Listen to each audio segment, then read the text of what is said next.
The pearl necklace exploded across the marble floor, each bead bouncing like gunfire as Clorinda Bell's body hit the ground.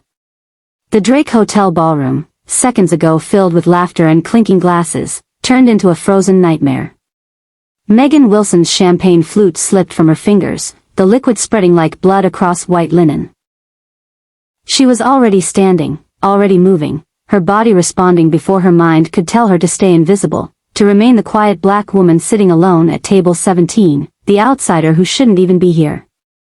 The bride's scream cut through the string quartet. Clorinda Bell, mama to everyone who mattered in Chicago, lay motionless on the polished floor, her cream silk dress pooling around her like a shroud.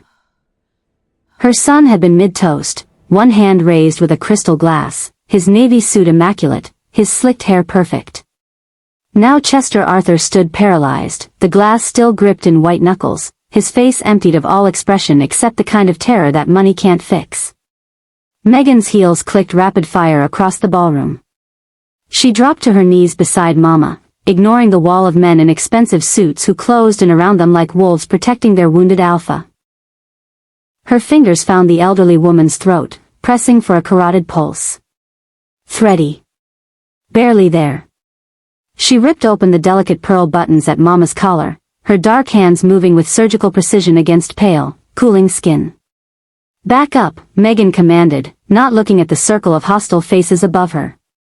Everyone back. Now. Who the hell are you? A mountain of a man with scarred knuckles grabbed her shoulder. Vincent Calabrese, though Megan didn't know his name yet. What she knew was the outline of a shoulder holster beneath his jacket, the barely controlled violence in his grip. I'm a paramedic. She's in cardiac arrest. You can shoot me after I save her life. Megan shrugged off his hand, tilted Mama's head back, checked her airway. The lips were turning dusky blue. No time for gentle introductions or permission. She positioned her hands over the sternum, locked her elbows, and began compressions. 1, 2, 3. Hard and fast, the way she'd done 1,000 times before, the way she couldn't do for Marcus when his blood soaked through her uniform in that Atlanta parking lot. 30 compressions. 2 rescue breaths. Again. Again. Mama. Chester Arthur's voice cracked. He fell to his knees on the opposite side of his mother, his composure shattered, and for a split second his sunglasses slipped down his nose. Megan's eyes locked with his. Recognition flashed between them like an electric shock. She knew that face. Those eyes. Northwestern Memorial, 18 months ago. The mysterious patient in room 4187 who paid in cash and refused follow-up care. Charles Anderson. That's what his chart said. But Charles Anderson didn't have armed bodyguards or a mother who wore $250,000 jewelry to wedding receptions. Mama, please. Chester's hand hovered over his mother's body, shaking. Don't leave me. Sir, I need you to stay calm. Megan kept compressing, her shoulders burning, sweat beading at her temples. Talk to her. Let her hear your voice. 15, 16, 17. The rhythm became everything. Megan's world narrowed to the rise and fall of her hands, the resistance of ribs beneath her palms, the desperate hope that this time, this life, she could save. Around them, the wedding guests pressed closer. Someone was crying. Someone else was on the phone with 911. Vincent's hand had moved to his weapon, his eyes scanning the crowd for threats, for enemies who might have poisoned Mama's champagne, for reasons why this was happening. But Megan saw only Mama's face. The flutter of eyelids. The subtle color returning to bloodless lips. 28, 29, 30. Before Megan could deliver rescue breaths, Mama's chest heaved. She coughed, gasped, her body convulsing as life rushed back into dying cells. Megan rolled her onto her side into recovery position, supporting her head as the elderly woman vomited champagne and canapes onto $200 plate linens. Alive. Breathing. Megan's hands trembled as she checked Mama's pulse again. Stronger. Regular. The medical miracle that happens when someone gets CPR in time, when skilled hands refuse to let death win. Mama. Chester's voice was barely a whisper. He gripped his mother's hand, brought it to his lips, and for a moment he looked nothing like a crime lord. Just a terrified son. Mama, I'm here. I've got you. Clorinda Bell's eyes opened slowly. Unfocused at first, then clearing. She looked at her son, managed a weak smile, then her gaze shifted to Megan. To the black woman kneeling beside her with gentle hands and fierce determination. You, Mama whispered, her voice like rustling paper. Who are you? Megan Wilson, ma'am. I'm a paramedic. You saved my life. Just doing what I was trained to do. But even as Megan said the words, she felt the weight of a dozen stares. Vincent Calabrese, still gripping his concealed weapon. The other bodyguards forming a wall around them. And Chester Arthur, whose sunglasses were now back in place, whose face had reset into careful neutrality, but whose eyes she could feel boring into her skull. He knew she recognized him. And she knew what that recognition meant. Sirens wailed in the distance, growing louder. The cavalry was coming, but Megan realized with cold certainty that no ambulance, no hospital, no amount of medical training would save her from what happened next. She'd just put her hands on the wrong woman. Saved the wrong life. And now she was trapped in a world where saving someone could get you killed, where knowledge was a death sentence, and where the man in the navy suit watching her with unreadable eyes held her future in his palm like a handful of those scattered pearls. Chester Arthur's phone buzzed. He glanced at it, then back at Megan, and when he spoke, his voice was soft, almost kind. Vincent, make sure Miss Wilson gets home safely tonight. We'll want to thank her properly for what she did for Mama. It wasn't a thank you. It was a summons. And Megan Wilson, who'd spent 5 years running from the ghosts of Atlanta, who'd chosen Chicago precisely because it was supposed to let her disappear, realized she'd just been seen. Megan Wilson just saved the life of Chicago's most dangerous crime family's matriarch. She has no idea that this one act of mercy is about to trap her in a world where knowing too much can get you killed. If you want to see how deep this rabbit hole goes, hit that subscribe button now, because this story is about to get dangerous. The Drake Hotel ballroom glittered like something out of a dream that cost 6 figures to rent. Crystal chandeliers threw fractured light across 300 guests in designer gowns and tailored tuxedos. Champagne flowed from fountains sculpted like swans. A 12-piece orchestra played Sinatra while the bride and groom swayed beneath an arch of white roses that probably cost more than Megan's car. Megan Wilson sat alone at table 17, the awkward plus one who'd accepted an invitation from a colleague too sick with flu to attend. She'd almost declined. Almost stayed home in her Bronzeville apartment with takeout and Netflix. But Dr.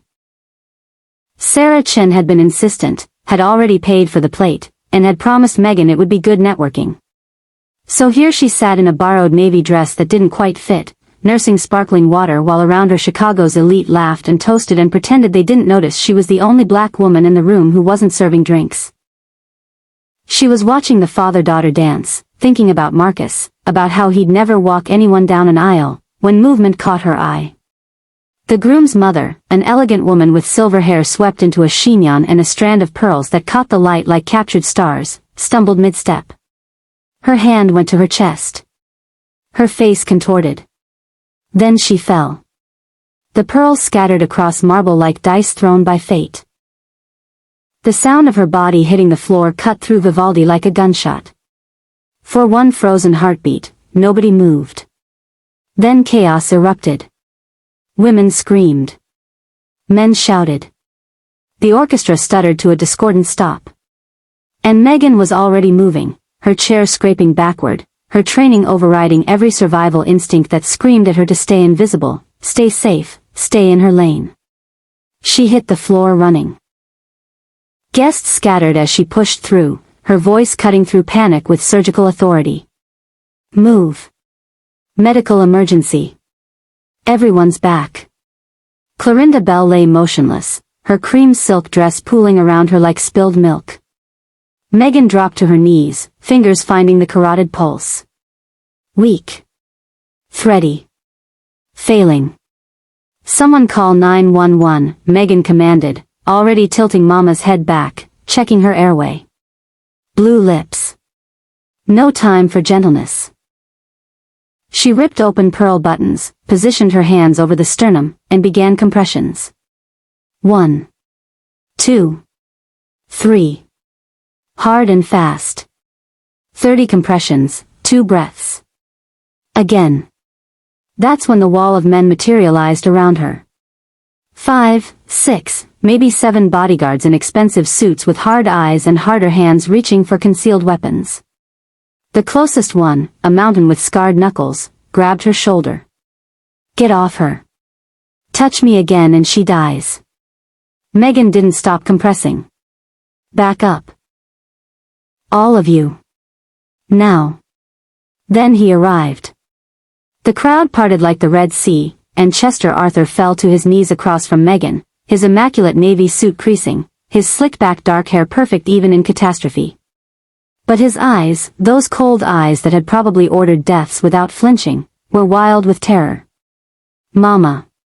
His voice cracked. Mama, no. Megan kept working. 15. 16. 17. Sweat ran down her spine. Her shoulders screamed. But she didn't stop. Couldn't stop.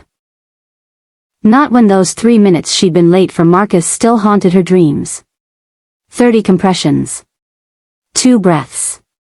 Mama's chest rose and fell under Megan's air but nothing else. Again. Again. 7 minutes felt like 7 hours. Megan felt gun barrels trained on her back, felt hostile stares burning through her skin, felt Chester Arthur's presence across from her like a live wire. But she kept the rhythm. Kept fighting death. Then Mama gasped. Coughed. Her body convulsed as life rushed back. Megan rolled her into a recovery position, supporting her head as the elderly woman vomited. Alive. Breathing. Sirens wailed outside. But Megan barely heard them. Because Chester Arthur was staring at her, his sunglasses slipping down, recognition dawning like a death sentence. He knew her face. And she knew his. Charles Anderson. Room 4187. Northwestern Memorial. 18 months ago. The man who'd lied about everything was looking at the woman who knew his truth. Megan's hands were still shaking when she unlocked her apartment door at 11:30 that night. The paramedics had taken Mama Clorinda to Northwestern. The wedding reception had dissolved into shocked whispers and early departures. And Megan had slipped out a side exit, caught an Uber, and spent the entire ride staring at her phone, waiting for it to ring with consequences. She pushed open her door, reached for the light switch, and froze. Her kitchen light was already on. Chester Arthur sat at her small dining table like he owned it, one leg crossed over the other, his navy suit somehow still immaculate despite kneeling on a ballroom floor. Behind him, filling the narrow doorway to her bedroom, stood the mountain from the wedding. Vincent Calabrese. Up close, he was even more terrifying. 6'5", 250, with knuckles that looked like they'd broken more faces than Megan had treated. Close the door, Miss Wilson. Chester's voice was soft, almost polite. The kind of voice that made the threat worse, not better. Megan's training kicked in before panic could. Assess the situation. Count the exits. Calculate survival. One door behind her. One window in the bedroom, but Vincent blocked that path. No weapons within reach unless she counted kitchen knives, and she'd be dead before she grabbed one. She closed the door. Didn't lock it. Kept her back to the wall. How did you get in here? That's your first question? Chester smiled, but it didn't reach his eyes. Not why I'm here. Not what I want. I know why you're here. Do you? Charles Anderson. Room 4187. Northwestern Memorial, March 2024. Megan kept her voice steady. Acute heart failure. Severe cardiomyopathy. I recommended immediate surgical intervention. You signed yourself out against medical advice and disappeared. Chester's smile widened. Good memory. It's my job to remember patients who are trying to die. Is that what I'm doing? You tell me. Did you follow up with cardiology? Get the surgery? Start the medication protocol? The smile died. Chester uncrossed his legs, leaned forward, and in that moment Megan saw what she'd missed 18 months ago. The slight pallor beneath expensive cologne. The careful way he moved, protecting his chest. The faint tremor in his left hand that spoke of arrhythmia and failing electrical systems. He was worse. Much worse. You're the only person outside my organization who knows I'm sick, Chester said quietly.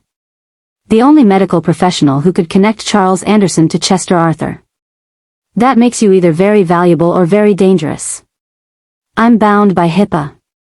I can't tell anyone. It's okay. Vincent laughed, a sound like rocks grinding. Boss, she thinks HIPAA protects her.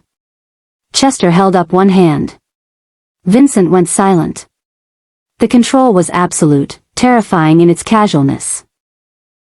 Here's your situation, Miss Wilson. Mama is alive because of you, and that creates a debt I take seriously. But you're also a liability I can't afford. So you have two options. Chester stood, buttoned his suit jacket with movements that were too careful, too practiced. Option 1, you become Mama's private physician. You move into our estate, monitor her recovery, and ensure she receives the best care money can buy. Discreetly. And option 2? Chester looked at Vincent. Vincent cracked his knuckles. There is no option 2, Chester said softly. Because you're a smart woman who understands that some choices aren't really choices. You saved my mother's life tonight. Now you get to keep saving it. Consider it job security. And if I refuse? Chester walked past her to the door. Paused with his hand on the knob. Then we'll find out if you're as good at saving your own life as you are at saving others. He opened the door, glanced back. Vincent will pick you up tomorrow at 9. Pack for an extended stay. Then he was gone, and Vincent followed, and Megan was alone in her apartment that no longer felt like sanctuary. Her phone buzzed. A text from an unknown number. Your brother Marcus would be proud. Don't make his death meaningless by choosing wrong. Sleep well, Miss Wilson. Megan's blood turned to ice. They knew about Marcus. They knew everything. She slid down the wall, her shaking hands finally giving in to terror, and wondered how saving one life had just cost her everything she had left. Vincent's black Mercedes glided through Lake Forest like a shark through dark water. Megan sat in the back seat, her hastily packed suitcase in the trunk, watching mansions roll past behind iron gates and ancient oak trees. Old money. The kind of wealth that whispered instead of shouted, that built empires over generations instead of decades. The Arthur estate sat at the end of a private drive, hidden behind 12-foot stone walls and cameras that tracked their approach. The mansion itself was Georgian revival, all white columns and black shutters, looking like it had housed senators and railroad barons. But Megan noticed the bulletproof windows, the armed men in gardeners' clothes, the way every sightline was calculated for defense. Old money aesthetics. New money paranoia. Vincent led her through a side entrance, up a curved staircase with oil paintings of people who were definitely not Arthur's, into a sun-filled bedroom that smelled of roses and antiseptic. Mama Clorinda sat propped against silk pillows, and 4-line running into her arm, a portable heart monitor beeping steadily beside the bed. She looked impossibly small against all that luxury. You came, Mama said, her voice stronger than yesterday but still paper-thin. I wasn't sure you would. I didn't have much choice, ma'am. No. I suppose you didn't. Mama's eyes, sharp despite her weakness, studied Megan's face. But you could have run. Disappeared. People do, when they get tangled up with my son. Megan approached the bed, checked the flow rate, and examined the monitor readings. Sinus rhythm. Stable. Good. She reached for Mama's wrist, counting pulse against her watch.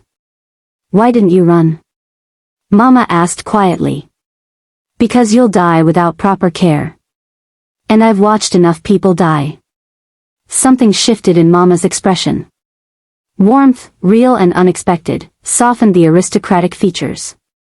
You remind me of someone. A girl I knew a long time ago, before all this.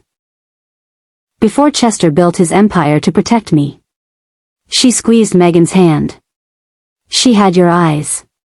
Your stubbornness. She believed people were worth saving, even when they didn't deserve it. What happened to her? She married a man who promised her the world and gave her a kingdom of blood instead. Mama's smile turned sad. She became me. The door opened. Chester entered, his suit charcoal today, his movements still too careful. Megan saw it clearly now, the way he favored his left side, the slight shortness of breath after climbing stairs. How is she? Chester asked. Stable. But she needs 24-hour monitoring for at least 2 weeks. Medication adjustments. Stress reduction, which seems impossible in this house. Then you'll stay. Provide that care. Not until we discuss your condition. Chester's jaw tightened. My condition is irrelevant. Your condition is killing you. And when you collapse during a meeting with the wrong people, Mama won't have a son to protect her anymore. Is that what you want? Mama's hand found Megan's wrist, gripping tight. What is she talking about? Chester, what condition? Chester's mask cracked. For a moment, he looked trapped, desperate. Then he reset, cold control sliding back into place. We'll discuss this privately. Mama needs rest. Megan stood her ground. Here's my deal. I treat Mama. I monitor you.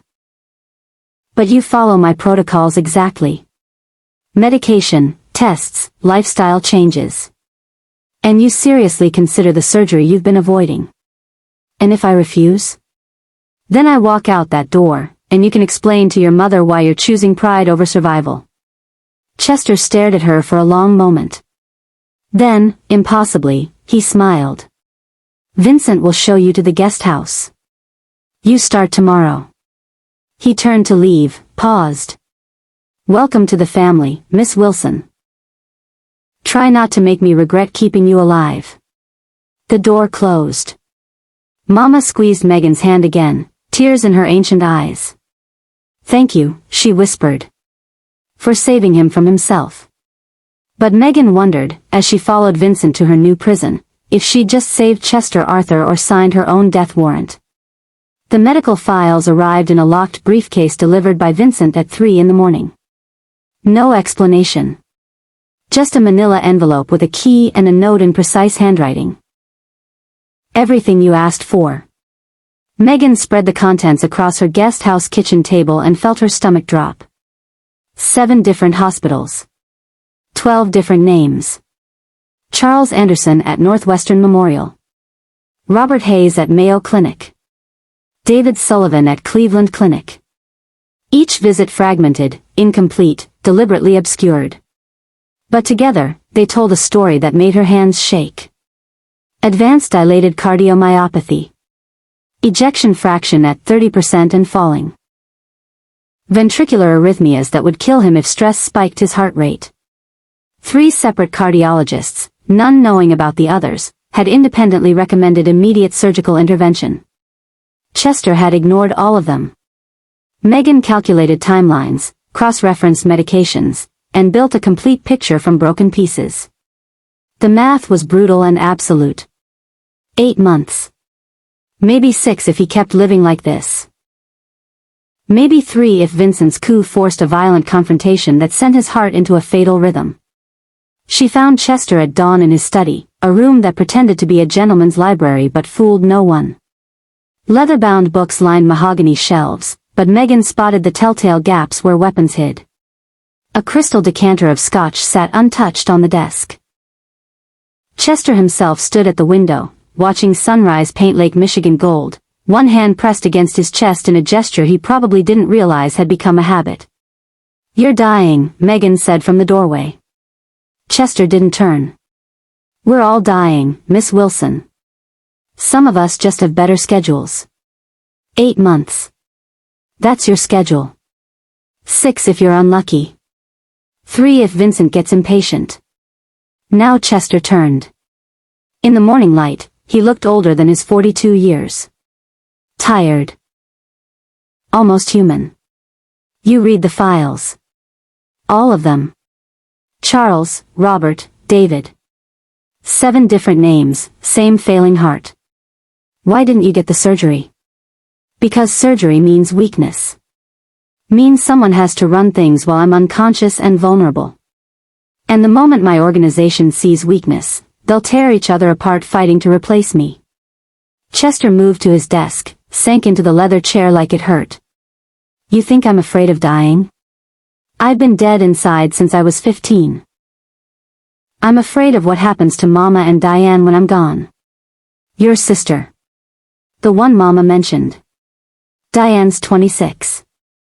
She's at Northwestern Law, top of her class, planning to save the world one civil rights case at a time.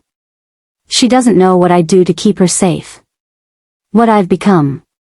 His voice cracked. "I built this empire to give them everything we never had. Respect. Security. A name that makes people step aside instead of stepping on us. But I've watched it corrupt everyone it touches. Vincent used to be my best friend. Now he's calculating how to put me on the ground." Megan stepped closer. "Then let me save you. Real treatment. Surgery. A chance to actually live long enough to see your sister graduate. And if I don't survive the surgery? Then you die trying instead of dying waiting. But here's my condition. You don't just submit to treatment. You let me help you find a way to protect them from this world you've created. Your mother wants legitimacy. Your sister deserves a brother who doesn't bleed out in a warehouse."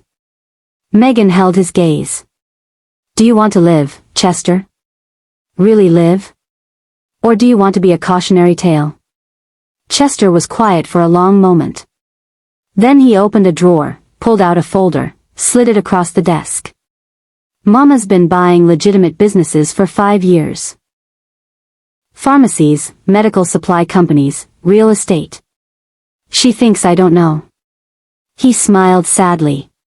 "She's been building an exit for me since the day I told her I was sick. Maybe it's time I take it. Then we start treatment today. On one condition. You move into the main house. If I'm trusting you with my life, I need you close." Megan looked at the folder, at the man who'd imprisoned her, at the impossible choice between freedom and purpose. "I'm not your prisoner anymore. You never were. You were always my last hope." Chester Arthur just trusted Megan Wilson with the one thing he's never trusted anyone with, hope for a way out. But Vincent Calabrese is watching, waiting, and planning his coup. The clock is ticking on all of them. If you're not subscribed yet, do it now, because the next move Vincent makes will change everything, and you won't want to miss a single second.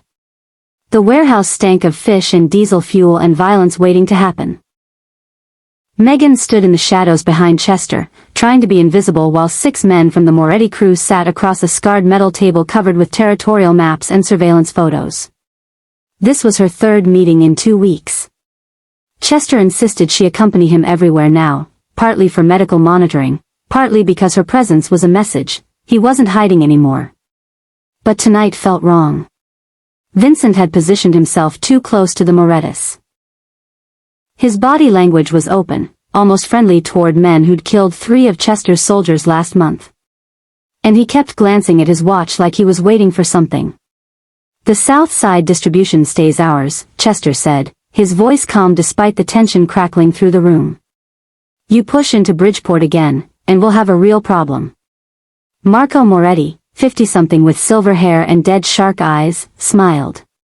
"Your territory. Your problem. Word is you're not as hands-on as you used to be, Arthur. Maybe it's time for new management.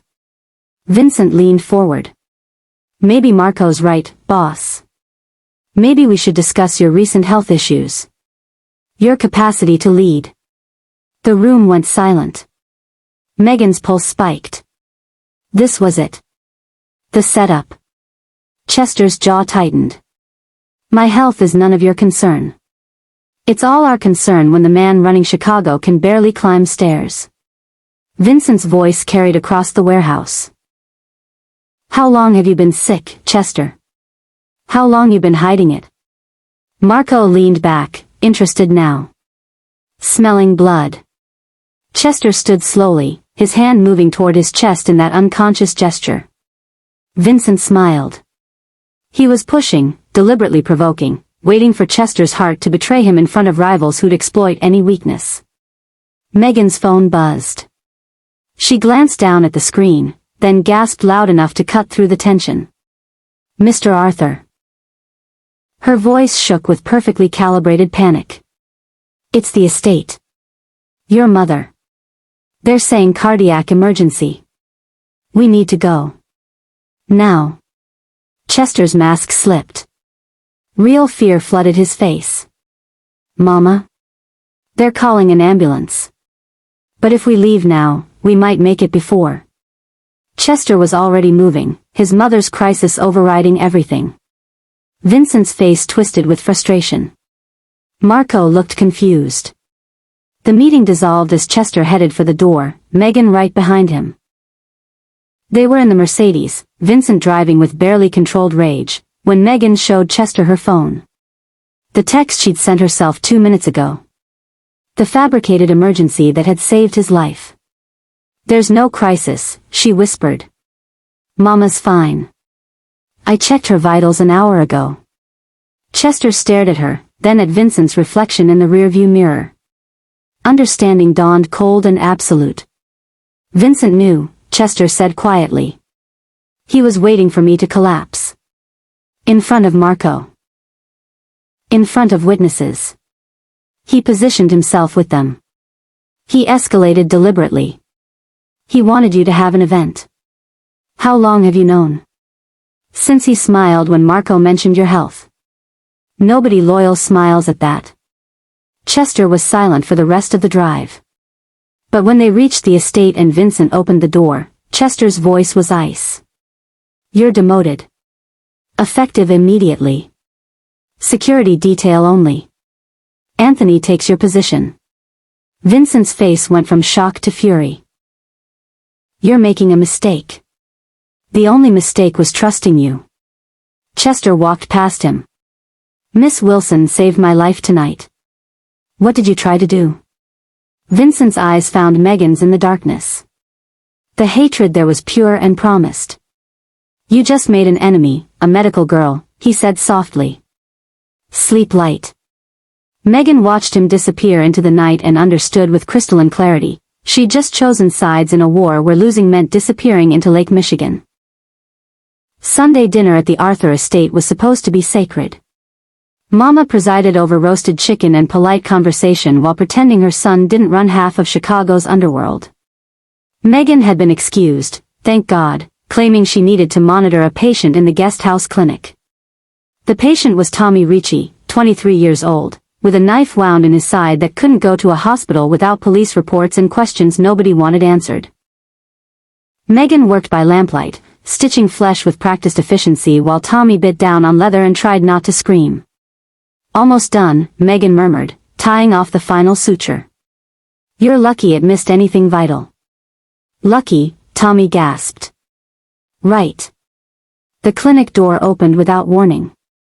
Megan spun, scalpel instinctively raised, and found herself face to face with the most beautiful woman she'd ever seen. Diane Arthur stood in the doorway wearing a navy dress that probably cost more than Megan's nursing school debt, her dark hair falling in waves past her shoulders, her eyes sharp with intelligence that missed nothing. She looked at Tommy, at the bloodied gauze, at Megan's gloved hands, and closed the door quietly behind her. You're Megan Wilson. The woman who saved Mama. And you're the sister who's supposed to be at Sunday dinner. I was. Until I saw you slip away. Diane approached the table, studied Tommy with clinical detachment. Knife wound. Probably from the Pilsen territory dispute. Chester's trying to handle it quietly. You know about the business. I've always known. I just pretend not to for Mama's sake. Diane pulled up a stool, sat like she belonged here. How bad is my brother's condition? Megan froze. I can't discuss patient information. Cut the HIPAA bullshit. I hired a private investigator 6 months ago. Followed Chester to every appointment, every hospital, every fake name he used. Charles Anderson. Robert Hayes.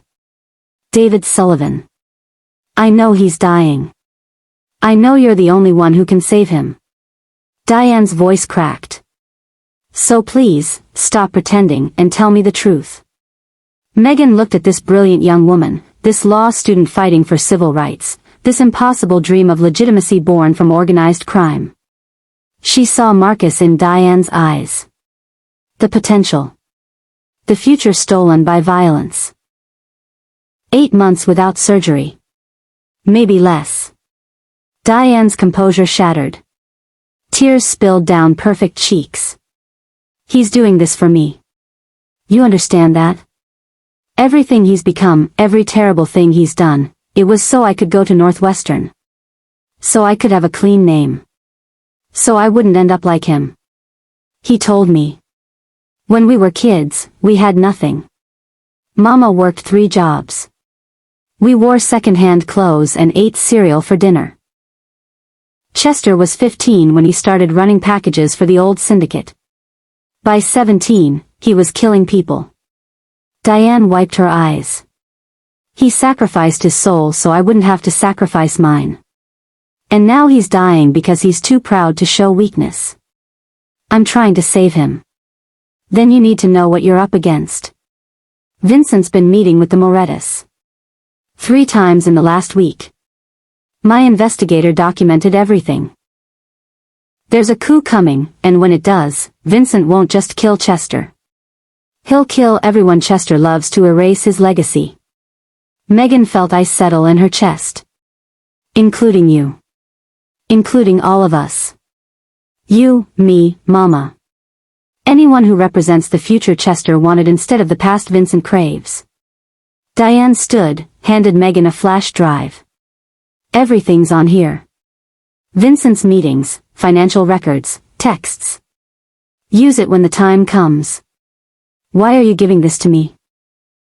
Because you're the only person in this house who isn't afraid of my brother or loyal to Vincent.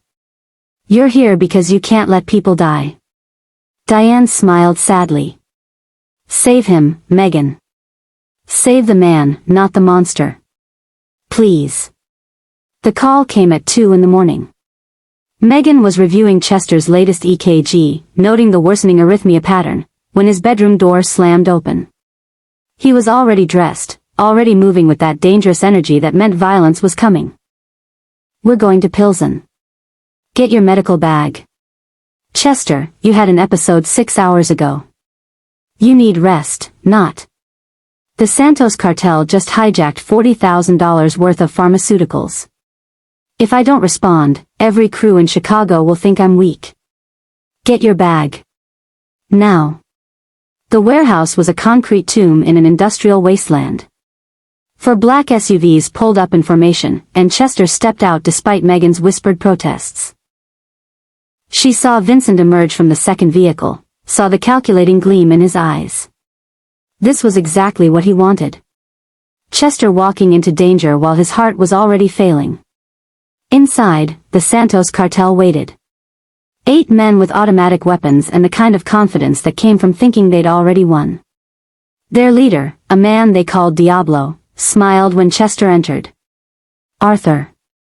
Heard you weren't feeling well. Thought maybe you'd send your attack dog instead. Diablo gestured at Vincent. But here you are. Stupid or desperate? Here for what's mine, Chester said, his voice steady despite the pallor Megan saw creeping into his face. Return the shipment. Walk away. Last chance. Diablo laughed. Then someone fired. The warehouse erupted. Muzzle flashes lit the darkness like lightning. Bullets sparked off metal shelves. Men screamed and fell. Megan dropped behind a crate, her medical training warring with survival instinct. Chester was moving, returning fire with precision that would have been impressive if she couldn't see his left hand clutching his chest between shots. Then he stumbled. Fell to one knee. His gun clattered from numb fingers. Chester. Megan was running before thinking, crossing open ground while bullets whined past her head. She grabbed his jacket, dragged him toward the exit where Anthony held an SUV door open. They tumbled inside as Anthony floored it, glass exploding around them as Santos bullets chased their escape. Chester's eyes rolled back. His pulse under Megan's fingers was chaos, no rhythm, just muscle spasming uselessly in his chest. Ventricular fibrillation, she gasped, ripping open her medical bag. He's in cardiac arrest. Drive steady. I need to work. She pulled out the portable defibrillator she'd insisted on carrying, charged the paddles, pressed them to Chester's chest. His body arched. Nothing. Again. Nothing. Third shock. Chester gasped, coughed, his heart resetting into something that resembled a rhythm. Megan grabbed 4 supplies, got a line started, pushed emergency medications while bullets still pinged off armor plating. Behind them, Vincent's vehicle followed, and through the rear window she saw his face. He'd witnessed everything. Saw Chester collapse. Saw the weakness he could finally exploit. Anthony, Northwestern Memorial. Fast. No hospitals, Chester rasped, consciousness returning. Estate. Can't let them see. They already saw, Megan said quietly. Vincent saw. His men saw. The facade is done, Chester. She leaned close, holding his gaze while his heart struggled beneath her hands. 2 weeks. You get the surgery in 2 weeks, or the next collapse kills you. No more delays. No more pride. 2 weeks, or you're dead. Chester stared at the bullet-shattered ceiling, Vincent's vehicle in the mirror, and the empire crumbling around him. 2 weeks, he whispered. God help us all. The Pilgrim Baptist Church had burned in 2006, leaving behind a skeleton of what was once Chicago's most beautiful house of worship. Now it was just charred walls and empty windows, a monument to destruction that made it perfect neutral ground. No family owned it. No blood had been spilled here. Yet. Megan stood in the shadows behind Chester as Chicago's 5 families filed in. Marco Moretti with his silver hair and shark eyes. Carlos Santos, who'd orchestrated the warehouse ambush. The Kowalski brothers from the north side. The Lee family from Chinatown. And Vincent Calabrese, who'd called this summit without Chester's permission, which was itself an act of war. 50 men filled the ruined church. Every one of them is armed. Every one of them is dangerous. And all of them had heard about the warehouse collapse. Vincent stood at the front, backlit by late afternoon sun streaming through broken stained glass. He looked like a dark angel pronouncing judgment. We're here because leadership requires strength, Vincent began, his voice echoing off stone. And our current leader is dying. I watched Chester Arthur collapse during a minor confrontation. Watched him need medical intervention to survive. This is who protects our interests. A man whose heart could stop any moment. Murmurs rippled through the crowd. Marco leaned forward, interested. Carlos smiled. Chester stepped into the light. Megan moved with him, exactly as they'd rehearsed. Her presence was the message, he wasn't hiding anymore. Vincent's right, Chester said quietly. The church went silent. I'm dying. Have been for 18 months. Advanced cardiomyopathy. Without surgery, I have maybe 6 months left. The murmurs became a roar. Vincent's smile was triumphant. But Chester raised his hand. I called this summit not to defend my leadership but to propose something different. For 15 years, I've run this organization through fear and violence. Built an empire on blood. And it's killing me, literally and figuratively. So here's what I'm offering, transformation. Transformation? Marco laughed. What are you, a priest now? I'm a pragmatist. The DEA's closing in. The FBI has surveillance on half this room. We either evolve or we go extinct. Chester pulled out documents, spread them on a makeshift table.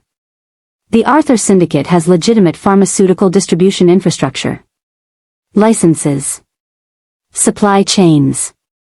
Everything needed to operate legally. I'm proposing we use it. Transform from criminal enterprise to legitimate business. You've lost your mind, Vincent snarled. This is weakness. This is survival. Mama Clorinda's voice cut through the church like a blade. She emerged from the shadows, elegant and implacable. For 5 years, I've been buying legitimate businesses. Medical supply companies. Pharmacies. Real estate. I've established legal entities, secured licensing, built relationships with hospitals and distributors. Everything's ready. The infrastructure exists to go legitimate tomorrow. The family stared at this elderly woman who'd been dismissed as decoration. Now she stood revealed as the architect of an exit strategy. My son built an empire to protect me, Mama continued. Now I'm offering protection in return. Legitimacy. Wealth without prison. A future where your children don't inherit your wars. This is betrayal, Vincent said. Of everything we built. No, Chester said. This is evolution. Or extinction. Vote now. Hands rose slowly. Marco. Then Carlos. The Kowalskis. The Lees. Not unanimous, but enough. Vincent's face went purple with rage. You'll regret this, Arthur. All of you. He stormed out, taking 6 loyal soldiers with him. Chester turned to Megan, his face gray with exhaustion. How long until he comes for us? Hours, she whispered. Maybe less. The call came at noon. Diane's assistant, hysterical, saying men in black SUVs had taken her from the nonprofit office. No witnesses willing to talk. No police reports filed because everyone knew what happened when you involved cops in the Arthur family business. Chester was reaching for weapons when Megan stopped him. He wants you to come. Wants you stressed, angry, your heart racing. That's the whole point. You go, you die, and Vincent wins everything. That's my sister. And I'll get her back. But not with guns. Megan called Tommy Ricci, the kid she'd stitched up weeks ago. He owed her a life debt, and in this world, debts mattered. Tommy knew people, people who saw things, people Vincent thought were invisible. Within an hour, Megan had an address, an abandoned factory in Englewood, 3 blocks from where Marcus had died. She went alone. Took an Uber, walked the last 2 blocks through neighborhoods where people recognized survival in her eyes. The factory door was unlocked. Vincent wanted her to enter. Diane sat tied to a chair in the center of an empty room, tape over her mouth, terror in her eyes. Vincent stood behind her, gun pressed to her temple. The medical girl, Vincent said. Come to negotiate? Where's Chester? Getting ready for surgery. Tomorrow morning. Northwestern Memorial. Megan stepped closer, empty hands visible. You can't stop that. But you can stop making this worse for yourself. Worse? I'm about to kill everything Arthur loves. No. You're about to choose between legitimacy and life in prison. Megan pulled out her phone, held up the screen showing Diane's flash drive contents. Every meeting with the Morettas. Every illegal transaction. Every murder you ordered. All documented. All ready to go to the FBI. Vincent's gun hand wavered. You're bluffing. Am I? Diane's private investigator has been following you for 6 months. Mama Clorinda's lawyers have been building a case. Right now, you're looking at 40 years minimum. Or... Megan pulled out a second document. Vice President of Legitimate Operations. $150,000 salary. Full benefits. Legal immunity for all past actions in exchange for cooperation. You survive, you prosper, you don't go to prison. But only if Diane walks out of here alive. Vincent stared at the document, at Diane, at his future collapsing into binary choice. He was a survivor. Always had been. That's what made him dangerous and predictable. He lowered the gun. Cut Diane's bonds. Walked past Megan without a word. 6 months later, Megan stood on Navy Pier holding an urn that had traveled from Atlanta to Chicago, carrying the brother she couldn't save. Chester stood beside her, his surgery scar hidden beneath an expensive suit, his heart beating strong and steady. Mama held Diane's hand. Even Vincent attended, keeping respectful distance. Marcus wanted to be a nurse, Megan said quietly. Wanted to save lives like I did. He would have been 27 today. She opened the urn. Scattered ashes across Lake Michigan. Let the wind carry Marcus into water that stretched toward horizons she could finally see. Megan Wilson traveled to Chicago to disappear. Instead, she found a family in the last place she expected, and saved them from destroying themselves. But there are more stories like this, more people fighting impossible battles in the shadows. If you want to hear them, hit subscribe and turn on notifications. Chester's hand found her shoulder. You saved my family. Let us be yours. Megan looked at these people, this impossible family built from violence and transformed by choice. She thought about the scared woman at table 17, the paramedic running from ghosts, the prisoner who became a bridge. I'd like that, she whispered. And for the first time since that parking lot in Atlanta, Megan Wilson let herself come home.